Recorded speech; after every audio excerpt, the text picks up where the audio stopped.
In this video, I'm going to show you how to replay in TradingView. So the first thing that you want to do here is just go to tradingview.com and log in into your account.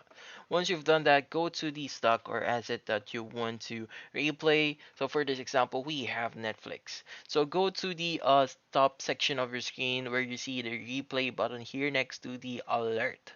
So just click on replay and a section will appear here. So just click on the jump to a button, and from here a section should appear that's like a timeline. Like if you know how to use Adobe Premiere or CapCut, that's similar to that. So we want to start our replay here. Just click on it.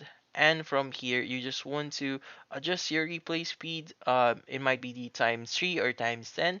So we're just going to use times 10. And if you're ready, just click on the play button here and that should start your replay. So hopefully this video was able to help you. Like and subscribe if you found this video helpful.